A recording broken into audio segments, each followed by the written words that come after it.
Hi, welcome back for another episode of Let's Talk About It. Listen, you know just as well as I do that this business can change in the snap of a finger, and that's exactly what happened here. Because when I interviewed Jessica Davis a few months ago, she was overseeing the strategic direction of the editorial content at MSSP Alert, and she was working on the MSSP Top 250 list. She was helping to track cybersecurity market challenges, opportunities for market service providers, and identifying market forces and trends that impact MSSPs. Either way, she served as a senior editor for many tech publications, and today she's actually a principal analyst for Canalys. But we're not going to get into that. We are going to talk about media and how that impacts cybersecurity, though. So let's get into it.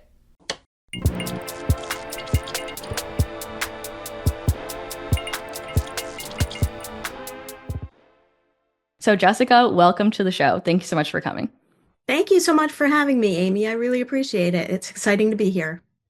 So just to tee us up a little bit for our conversation, could you give us a brief background of how you got into media and where you're at today?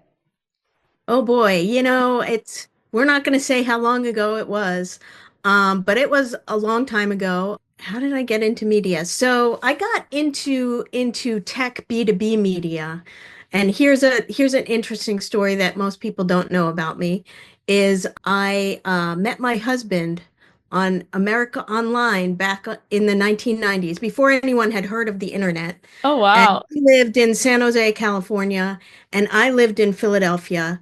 And so we were apart, but we decided we wanted to be together.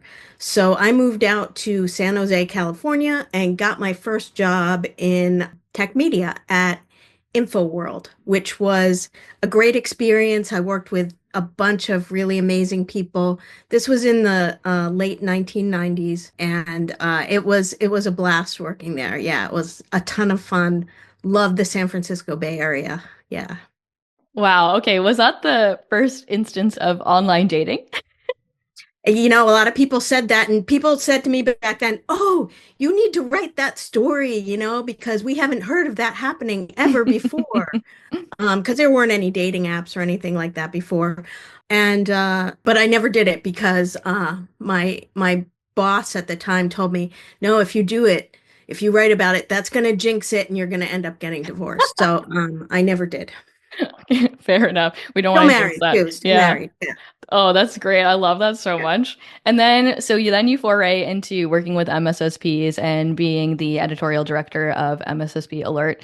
And I guess what my first question is kind of around in that role and in that space, how you actually use media as a tool to reach your customers and to reach people. Because I think So it is a powerful tool in itself, and it yeah. can be used in that way. Yeah, and I'm not a marketer myself. I'm a journalist. But as a journalist, I see a lot of marketing happening all around me all the time. And I think that media can be a great tool for MSSPs to use to reach their customers. I mean, MSSPs have a number of tools that they can use to reach their customers, depending on who those customers are. I want to just give a plug for our MSSP 250 list. I know that on MSSP Alert, the MSSP 250 list is a big deal every year. We rank 250 different MSSPs from around the world, and MSSPs use that as part of their media strategy. I mean, and as part of their strategy to reach out to customers. We have for MSSPs who are on the list, we offer a press release template so they can announce to the world that they're on this prestigious list. And we also have a badge that is downloadable from our site that our MSSPs can put on their homepages to show the world that they are on this prestigious list. And we're happy to help our MSSP readers with that. Not all MSSPs and MSPs are great marketers. And I mean, they have another core business to work on, right? Protecting the IT estate of their customers from cyber attackers. I mean, and that's the most important mission, right? So they don't have a lot of time for marketing, a lot of them. And there are any number of organizations that provide help to MSPs, especially in learning about marketing. I'm thinking about like Robin Robbins. There's just there are peer groups for MSPs like Service Leadership and True Methods, all great organizations that can help MSPs and MSSPs get to where they need to be. And lots of people out there are happy to help you. There are so many consultants that will help you with marketing. Right. I would say that some of the best strategies that I've seen out there, I mean, I talk to MSPs and MSSPs all the time, and, they go to their Chamber of Commerce meetings and give a discussion about how to protect your business from attacks. That's not necessarily a media strategy, but a lot of the it's about customer relationships and it's about being there face to face with people. Going back to a media strategy, if there is a big cybersecurity attack, thinking about that one on auto dealerships earlier this year, right? That was a big deal.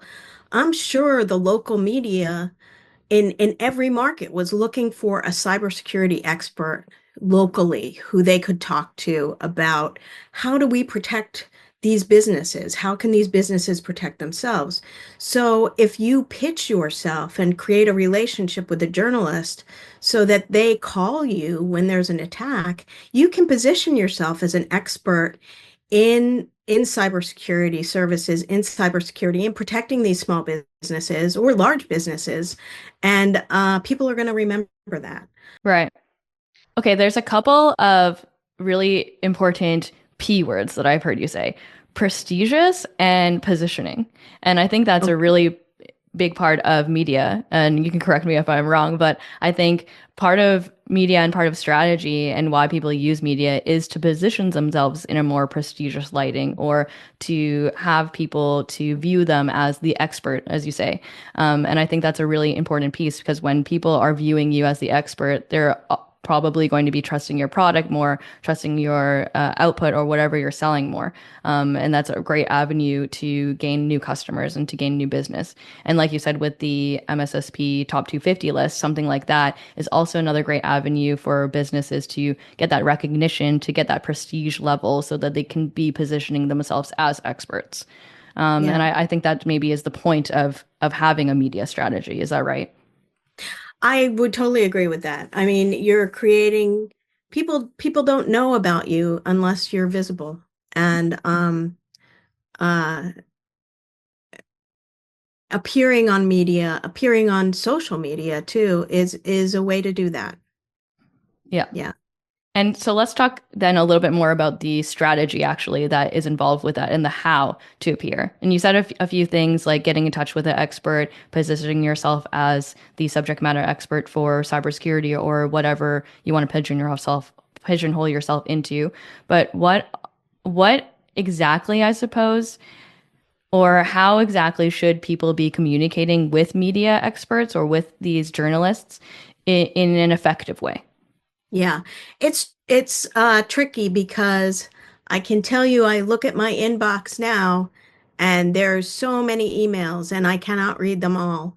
Um, it's a good idea if you can create a relationship with a journalist who will come back to you and talk to you again. That's probably the most effective. But before you get to that relationship, you need to, make that cold call or cold call email, right? When you're talking to a journalist about a story, you got to think about you should look at the kind of stories that that journalist writes, um, and think about how do I fit into that. You want to grab their attention with something that they can use, um, and if they don't get back to you, it's nothing personal. It's because their inbox has 1,000 email messages in there, and they're just trying to get through today. On slow news days, the holidays are coming up, people. If you're looking to highlight yourself, you know, doing it around the holidays when journalists are digging hard for news stories because nobody's doing anything, that's kind of a good time to approach journalists who are looking for a story. And cyber attacks often happen around the holidays, right? When people aren't ready for them. I had someone approach me today actually and say, "Hey, I think this might be a story." And this is somebody I already have a relationship with. I think I have a story, but I'm not sure how it works. Am I doing it right? Is it okay?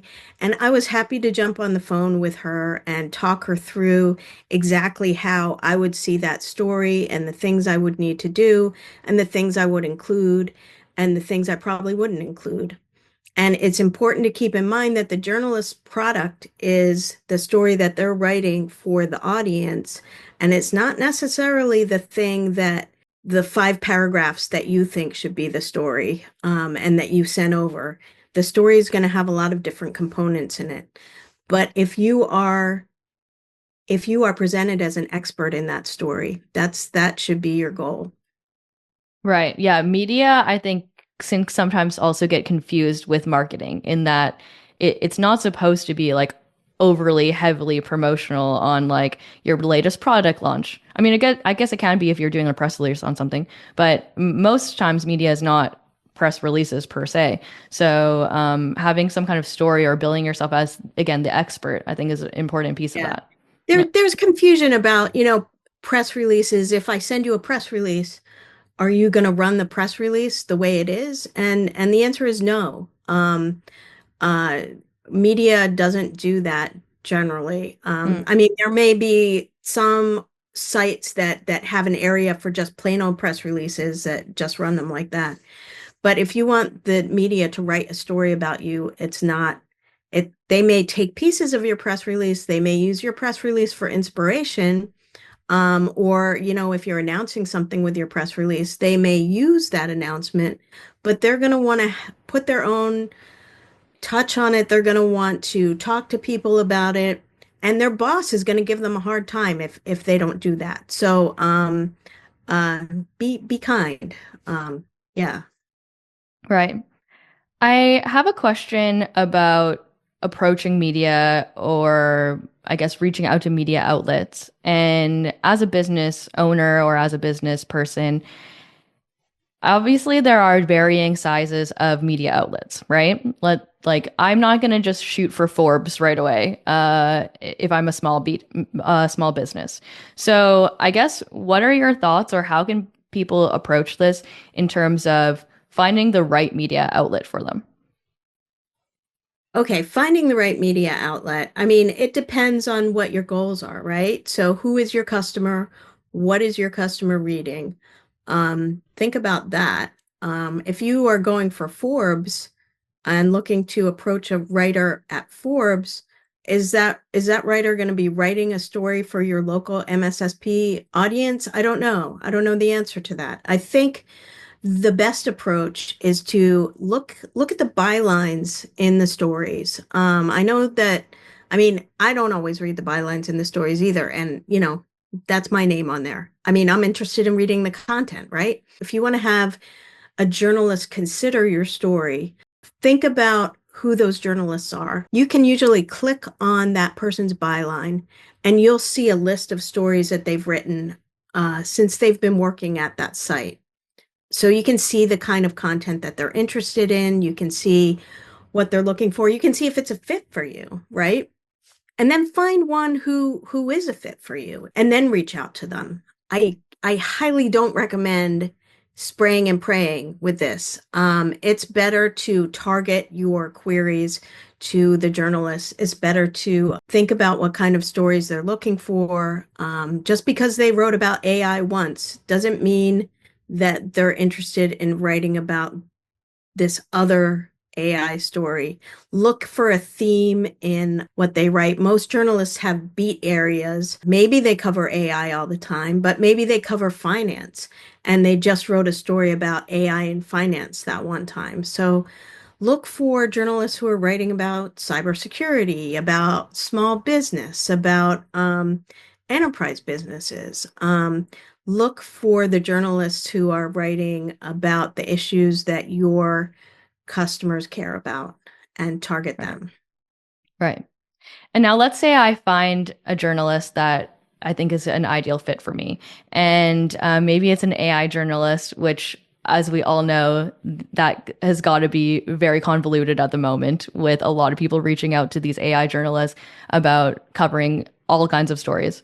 So when I find a journalist who I perceive as the right fit for me, how can I approach them? What is the best method? Is it going to be via email or LinkedIn, or I guess it depends on the person, but what are your pieces of advice in that realm of actually reaching the journalist? I would start with email. And I know I said that we get a million emails. Um, but I also had someone, and here's a story. I also had someone try to jump the line and say, hey, I'm contacting you on Twitter direct messages because this was back in the Twitter days. Contacting you on Twitter direct messages because email is so crazy, right? And I'm like, okay. And then the pitch they gave me was showed me that they really didn't pay attention to what I had been writing about, and they really didn't know what my beat was, and they were just trying to get ahead of everybody else. And that was kind of annoying. If you're gonna jump the line, make sure you're ready to tell that person something good that they're gonna want to hear, because they're not going to go back to you again if you do that. Right. Subject lines are super important. Basic email etiquette, right? You want a subject line that reflects what the story is going to be about and why anyone is going to care enough to open that email. Because, big confession, I have many unopened emails in my inbox, and I'm just looking at the subject line and maybe a little bit of the summary. So pay attention to that. I mean, Right. it's if you might write the most brilliant email, but if you don't have the subject line that compels someone to open it, then no one will ever know. Okay, now, given that information and knowing that about just you as a journalist having that inbox, how many times should I reach out to a particular journalist before I give up and say, like, this is not a fit? Yeah. Because it could just be lost. So, Yeah. Yeah. And you can reach out if you have, you know, worthwhile story ideas, feel free to reach out multiple times. But if you send the same story idea over and over again and say, hey, did you see my story idea from last week? Hey, I'm getting back to you because you haven't seen my story idea. And it's possible the reason I ignored the story idea was because it really wasn't a fit at all, and you hadn't done the research on what I cover. It's possible I ignored it because of that. And yeah, that's the whole spray and pray thing. They send it to thousands of people and hope that somebody bites, but it wastes a lot of time for journalists. I keep looking over here yeah. because this is the inbox. Ah, no, this Yeah. one. So it sounds like the, I guess, ideal way to do this is to be intentional about it and to Yeah, research and to show the journalist that you have a story that's for them, yeah, and that this is ab- why it aligns with you, right? Like give them a little bit absolutely. of a bite. Yeah, Yeah. And I mean, if you're an MSSP and you know a journalist who's covering these cybersecurity breaches on a regular basis, I mean, it pays to create that relationship. So they'll call you when there's a breach, because when there's a breach, or, if there's some other story with a cybersecurity angle, they're going to be desperately looking for somebody to quote in that story. right. Think that's to hold that story together. And Yep. you are the right person for that. They don't know you yet, and you could create that relationship with them and really boost your business. For sure. Those are really great points. Well, thank you so much. I appreciate that. And I think those were excellent, really practical pieces of advice for MSSPs or other businesses to actually reach their customers. If we want to find you and what you're working on online, where can we look? Well, you should always go to MSSP Alert because that's the best site for MSSPs out there. Fantastic site. I'm also on LinkedIn, and you can find me there. Search for, I think I'm under Jessica C. Davis. C stands for channel on LinkedIn. I will put a link in the show notes as well for those as well. And thank you so much for joining us on Let's Talk About It. Absolutely. Thank you for having me, Amy.